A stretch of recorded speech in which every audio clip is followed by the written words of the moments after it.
Friends, बढ़ते हैं आज की हमारी कहानी की तरफ। किस्मत वाली भाग 3। साथ ही अगर कहानी पसंद आती है तो वीडियो को लाइक करें, शेयर करें और मेरे चैनल ढेर सारी कहानियां को सब्सक्राइब कर लें। तो आइए शुरू करते हैं।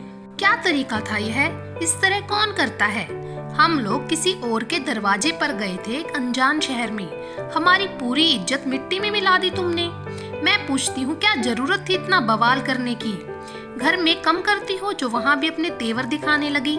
इस तरह तमाशा किया जैसे कुछ हो गया हो। अरे कुछ हुआ तो नहीं ना? बच गई ना तेरी बेटी? अरे कम से कम रिश्ते का तो लिहाज रखा होता। कितनी बुरी तरह से मारा है तुमने देवर जी को। जरा सा भी एहसास नहीं हुआ कि वो तुम्हारे चाचा ससुर हैं? बेचारे इस वक्त हॉस्पिटल में हैं। सतीश की माँ घर आते ही अर्पिता पर बरस पड़ी। अर्पिता के सब्र का बांध जवाब दे गया। उसने भी गुस्से में कहा, आप अभी भी उस इंसान को मेरे चाचा ससुर कह रही हैं? मेरे सामने कोई रिश्ता नहीं खड़ा था। मेरे सामने मेरी बेटी का अपराधी खड़ा था और मेरी बेटी के अपराधी को सजा देने का हक मुझे है, फिर चाहे वो इंसान मेरा पति ही क्यों ना हो। अगर किसी ने भी मेरी बेटी की तरफ नजर उठाकर भी देखा तो मैं उसकी आंखें निकाल लूंगी। इस वक्त वो आदमी हॉस्पिटल में है ना, मेरा बस चलता तो मैं उसी वक्त उसे जान से मार डालती। और क्या कहा आपने? कुछ हुआ नहीं? क्या चाहती हैं आप? कुछ होने का इंतजार कर रही थी आप? कुछ हो जाता तो जिंदगी भर का कलंक मेरी बेटी के माथे पर लग जाता। उस इंसान को रत्ती भर भी शर्म नहीं आती, ना ही उसे कोई फर्क पड़ता। लेकिन खुद आप मेरी बच्ची को जिंदगी भर ये याद दिला दिलाकर उसे चैन से जीने नहीं देती। ये जो हमारा समाज है ना, ये सिर्फ बेटियों पर उंगली उठाता है, बहुओं पर उंगली उठाता है। मर्द तो जैसे इन्हें नजर ही नहीं आते, जैसे कि वो माँ की कोख से नहीं भगवान की गोद से उतर कर आए हों, जिन पर किसी तरह का कोई लांछन नहीं लग सकता। वो इंसान जिंदा बच गया, ये उसकी खुशकिस्मती समझो आप। सतीश की माँ अर्पिता का यह रूप देखकर थोड़ी सहम सी गई। फिर भी अपना गुस्सा बरकरार रखते हुए उन्होंने कहा, तेरी बेटी ही इतनी सुंदर है, किस किस की नजरों से बचाएगी तू उसे? कितनों से लड़ेगी? क्या क्या करेगी? हमें इसी समाज में रहना है। कहीं भी जाएंगे वहाँ भूखे भेड़िए मिलेंगे ही। कहाँ छुपा कर रखेगी तू उसे? अपनी सास की बात सुनकर अर्पिता कुछ देर खामोश हो गई। वह उनके करीब गई और आंखों में आंखें डालकर कहा, हर एक से लड़ जाऊंगी मैं। बात मेरी बेटी की है तो किसी को नहीं छोड़ूंगी। एक औरत सिर्फ तभी तक कमजोर है जब तक बात सिर्फ उस पर आए। वह अपने ऊपर हर अन्याय, हर अत्याचार सह सकती है, लेकिन जब बात उसके पति की और उसकी औलाद की हो तो वही कमजोर सी दिखने वाली औरत को चंडी बनते देर नहीं लगती। मेरी बेटी अगर सुंदर है तो इसमें उसकी क्या गलती? अगर भगवान ने उसे इतना सुंदर बनाया है तो उसकी सुंदरता लोगों के लिए कोई आमंत्रण नहीं है।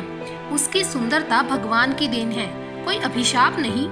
लड़की अगर काली हो या सांवली हो तो वो सुंदर नहीं होती, लेकिन तब भी कौन सा वो बच जाती है। समाज के इन छिछोरी नजरों से वो भी तो छलनी होती ही है। आप भी तो अपनी जवानी के दिनों में सुंदर थी ना माँ। इसका मतलब आपके साथ में भी इस तरह की बहुत सारी हरकतें हो चुकी हैं। सतीश की माँ चीख पड़ी, बहू तुम अपनी हद मत भूलो।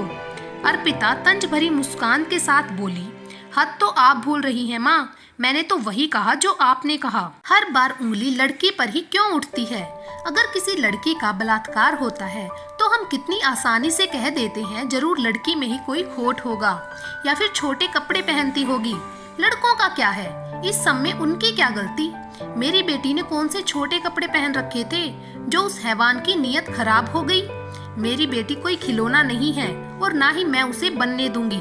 वो जिएगी और अपने पूरे आत्म सम्मान के साथ जिएगी। मैं बचा कर रखूंगी सबसे उसे। माना ये समाज भेड़ियों से भरा पड़ा है। उन भेड़ियों से अपनी बेटी की रक्षा मैं बिल्कुल वैसे ही करूंगी जैसे मेरी माँ ने मेरी रक्षा की थी, जैसे आपकी माँ ने आपकी रक्षा की थी।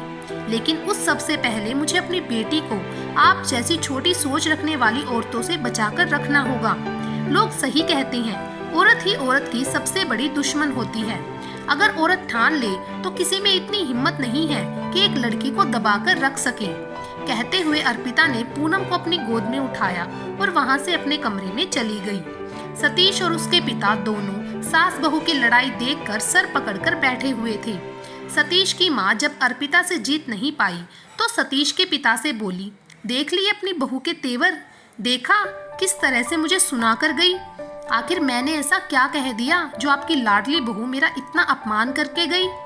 सतीश के पिता को भी गुस्सा आ गया और वो बोले, अभी तक तुम्हें समझ नहीं आया तो इसमें तुम्हारी बुद्धि की गलती। तुम्हारी तो कभी कोई गलती होती ही नहीं है।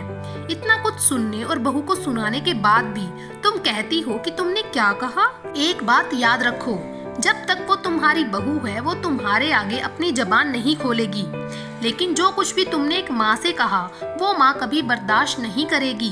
कहकर वो भी अपने कमरे में चले गए। वैसे ही पूनम के साथ इतना बड़ा हादसा होते होते बचा था।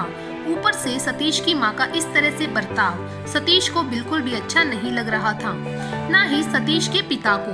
बेचारा प्रतीक अभी भी कुछ समझने की हालत में नहीं था। उस हादसे के बाद से सतीश की माँ ने पूनम की तरफ देखना तक बंद कर दिया। उनके लिए जैसे इस दुनिया में सिर्फ अकेला उनका पोता ही था। पूनम के बारे में वो किसी भी तरह का कुछ कहने या सुनने से बचती थी। अर्पिता ने खुद भी उसकी पूरी जिम्मेदारी अपने ऊपर ले रखी थी। पूनम के दादाजी के लिए पूनम सब कुछ थी। उसके लिए जो कुछ भी लाना होता उसके दादाजी ही लेकर आते थे। बच्चे धीरे धीरे बड़े हो रहे थे और बढ़ती उम्र के साथ आने वाली परेशानियों से भी जूझ रहे थे। दोनों ही बच्चे पढ़ाई में काफी होशियार थे और अपने अपने क्लास में हमेशा अव्वल आते। दोनों के क्लास एक ही थे, लेकिन सेक्शंस अलग अलग थे। प्रतीक वक्त के साथ समझदार हो रहा था और पूनम और भी ज्यादा खूबसूरत होती जा रही थी। दोनों भाई बहन में प्यार बहुत था और दोनों लड़ते भी उतना ही थे। प्रतीक थोड़ा गुस्से वाला था, जिसकी वजह से स्कूल में किसी भी लड़के की हिम्मत नहीं होती थी कि वो पूनम से बात भी कर सके, वरना हर लड़के की नजर पूनम पर ही ठहरी होती थी। लेकिन पूनम, वह तो अपनी ही दुनिया में होती थी। पढ़ाई के अलावा उसे किसी और चीज में कोई दिलचस्पी नहीं थी। डांस का शौक ना जाने कहां से लग गया उसे। स्कूल के हर फंक्शन में उसका डांस होना जरूरी होता था। पूरा ऑडिटोरियम तालियों की गड़गड़ाहट से गूंज उठता।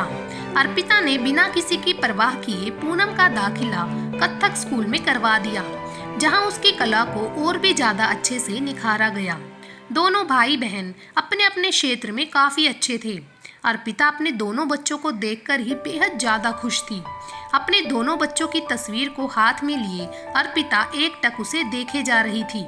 रात के इस प्रहर सोने का वक्त था, लेकिन अर्पिता को यूं खामोश खड़ा देख सतीश ने पूछा, क्या हुआ अर्पू, सब ठीक तो है? तुम इस वक्त जाग क्यों रही हो? याद है ना कल हमारे बच्चों का जन्मदिन है? अर्पिता ने हाँ में सर हिलाते हुए कहा, जानती हूँ कल हमारे बच्चों का जन्मदिन है। कल का दिन मैं कभी नहीं भूल सकती। फिर उसने पूनम के तस्वीर पर हाथ फेरते हुए कहा, जानते हैं सतीश, पूनम इतनी खूबसूरत है जितना हमारे खानदान में कोई नहीं। उसकी आंखें, उसकी नाक, उसके होठ और उसकी ठुड्डी पर यह छोटा सा तिल, जानते हैं यह सब किसके जैसे हैं? सतीश अर्पिता की तरफ देखते हुए बोला, नेहा के जैसे। नेहा का नाम सुनकर अर्पिता ने सतीश की आंखों में देखा और फफक कर रो पड़ी। उसने कहा, हमारे साथ धोखा हुआ सतीश, उसने हमारे साथ धोखा किया है। हमारे बच्चे को ले गई वो औरत। क्या हम कभी अपने बच्चे को देख पाएंगे? ना जाने मेरा बच्चा कहाँ होगा, किस हाल में होगा, कैसी परवरिश मिल रही होगी उसे। सतीश अर्पिता को अपने सीने से लगाकर बोला, तुम उसकी चिंता मत करो, हमारा बच्चा जहाँ भी है सुरक्षित है, लेकिन उसे परवरिश कैसी मिल रही होगी ये हम अच्छे से समझ सकते हैं। नेहा की बातों से मैं इतना तो समझ ही गया था कि वो परिवार कैसा है। अर्पिता सिसकते हुए बोली, मुझे मेरा बच्चा वापस चाहिए सतीश, मुझे मेरा बच्चा वापस चाहिए। जब मैंने उसे अपनी गोद में लिया था उसी वक्त मुझे लग रहा था जैसे वो मेरा ही बच्चा हो। मैंने उसी वक्त इस बात पर ध्यान क्यों नहीं दिया? जब उसने मुझसे मेरा बच्चा मांगा था उस वक्त लगा जैसे वो मुझसे मेरी जिंदगी मांग रही हो। मुझे उसी वक्त क्यों समझ नहीं आया? हम उसे ढूंढेंगे, उससे अपना बच्चा वापस लेंगे, हम ऐसे नहीं छोड़ सकते उसे। धोखा किया है उसने हमारे साथ। सतीश उसे समझाते हुए बोला, हाँ उसने धोखा किया है, लेकिन ये भी तो सोचो कि उसने धोखा क्यों किया। अगर उसने ऐसा नहीं किया होता तो हमारी पूनम हमारे पास नहीं होती। इनफैक्ट वो तो इस दुनिया में ही नहीं होती, मारती जाती वो। तुम खुद सोचो, जिस बच्चे को तुमने 9 महीने अपनी कोख में रखा, जिसे तुमने सिर्फ एक बार देखा, उस बच्चे के लिए तुम्हारा मन तड़पता है। तुम जानती हो कि तुम्हारा बेटा किसी और के घर में पल रहा है, सुरक्षित है, इसके बावजूद तुम उसे याद करती हो। जरा सोचो, नेहा के सामने उसकी बेटी को मार दिया जाता, कैसे रहती वो। हम इतने स्वार्थी नहीं हो सकते। भगवान ने हमें एक बेटा दिया है और एक बेटी की कमी नेहा ने पूरी कर दी। किस्मत में अगर होगा तो हमें हमारा बच्चा जरूर मिलेगा, लेकिन उसके बदले क्या तुम पूनम को उन्हें सौंप सकती हो? क्या कहोगे उससे कि तुम उसकी माँ नहीं हो? यह उसका घर नहीं और वो यहाँ से चली जाए? अर्पिता बेचैन हो गई और बोली, नहीं, पूनम मेरी बेटी है, मेरी बेटी है वो। मैं क्यों उसे किसी और को दूं? ये उसका घर है, मैं उसकी माँ हूँ। वो कहीं नहीं जाएगी यहाँ से। सतीश उसके चेहरे को थाम कर बोला, यही तो मैं समझाने की कोशिश कर रहा हूँ। पूनम हमारी बेटी है, हमारे 2 बच्चे हैं, एक प्रतीक, दूसरी पूनम। इसके अलावा हम किसी तीसरे को नहीं जानते। अगर हमारे इस त्याग से किसी का घर बसा है तो इससे बड़ी बात और क्या हो सकती है। आसान नहीं होता एक माँ के लिए अपने बच्चे को खुद से अलग करना, अपने उस बच्चे को जिसे उसने 9 महीने कोख में रखा हो। तुम खुद सोचो, नेहा की कितनी बड़ी मजबूरी रही होगी जो उसे अपना बच्चा तुम्हें देना पड़ा। अगर वो तुमसे तुम्हारा बेटा मांगती तो क्या तुम कभी उसे देती? कभी नहीं। धोखे से ही सही, लेकिन अपनी बच्ची को बचाने के लिए उसने अपनी बेटी तुम्हें सौंप दी। बिल्कुल उसी तरह जैसे वासुदेव जी ने अपने कान्हा को बचाने के लिए यशोदा माँ की बच्ची से बदल दिया था। अर्पिता का मन पहले से थोड़ा शांत था, फिर भी उसने कहा, सतीश, क्या हम एक बार नेहा का पता नहीं लगा सकते? वो कहाँ रहती है, क्या करती है? सतीश बोला, मैंने बहुत पहले ही हॉस्पिटल में इस बारे में बात करनी चाहिए, लेकिन उसका कोई कहीं रिकॉर्ड नहीं मिला। अब सब भगवान के हाथ में है। रात बहुत हो गई है, सो जाओ। अर्पिता ने अपने आंसू पोंछे और कहा, 1 बज गए हैं, जाकर अपने बच्चों को जन्मदिन की बधाई दे दूं। कहते हुए अर्पिता मुस्कुरा उठी। सतीश भी उसके साथ अपने कमरे से निकला और सबसे पहले उसने पूनम को जन्मदिन की शुभकामनाएं दी। सतीश उठकर वहां से प्रतीक के कमरे की तरफ चला गया। अर्पिता ने पूनम का सर अपनी गोद में रखा और प्यार से थपकी देकर उसे सुलाने लगी। आधी रात हो रही थी और सुबह उठना भी था।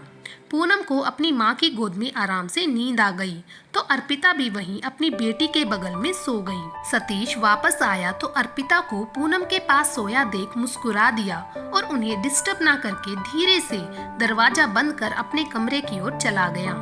आज की कहानी यहीं पर समाप्त करते हैं। बाकी की कहानी आपको मिलेगी भाग नंबर 4 में, जहां आप देखेंगे कि ये जानते हुए भी पूनम सतीश और अर्पिता की बेटी नहीं है। क्या पूनम के प्रति अर्पिता का प्यार कम हो जाएगा या वैसा ही रहेगा? जानने के लिए ये सारी बातें हमारे साथ जुड़े रहें और ऐसे ही प्यार बनाए रखें। Thank you.